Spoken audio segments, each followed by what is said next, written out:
सर्वप्रथम सर्वांना जय ज्योती जय क्रांती।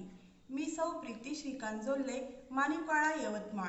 11 एप्रिल 2026 महात्मा फुले यांची 200वी जयंती शुभारंभ होत आहे। त्यानिमित्ताने महात्मा फुले यांनी त्या काळी अखंडाद्वारे मोठे प्रबोधनात्मक कार्य केले, ते आजही उपयुक्त असून त्या अखंडादी काव्य रचनेमधील मी सादर करीत आहे काही अखंड।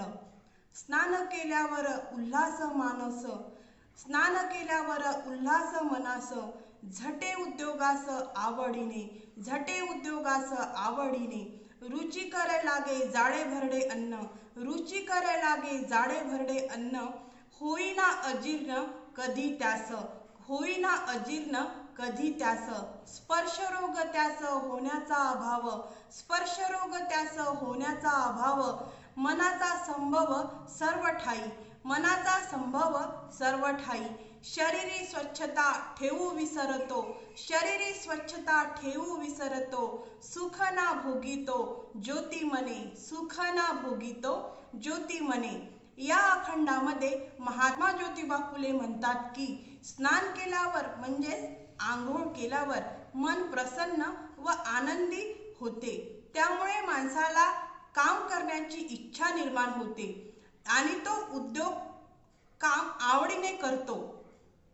आंघोळ केल्यावर शरीर स्वच्छ राहते, त्यामुळे अन्नपचन व्यवस्थित होते, जाड किंवा भरड्या अन्न सुद्धा सहज पचते आणि अजीर्ण म्हणजेच अपचन होत नाही। याशिवाय शरीर स्वच्छ ठेवल्यास रोग होण्याची शक्यता कमी होते। स्वच्छतेमुळे मनही शांत व स्थिर राहते, त्यामुळे माणूस सर्व ठिकाणी आनंदी राहू शकतो।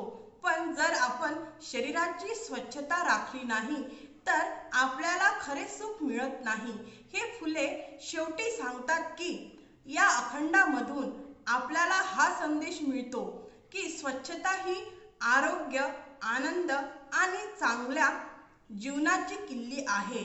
आंघोळ आणि स्वच्छता ठेवल्याने शरीर निरोगी, आनंदी आणि जीवन सुखी होते।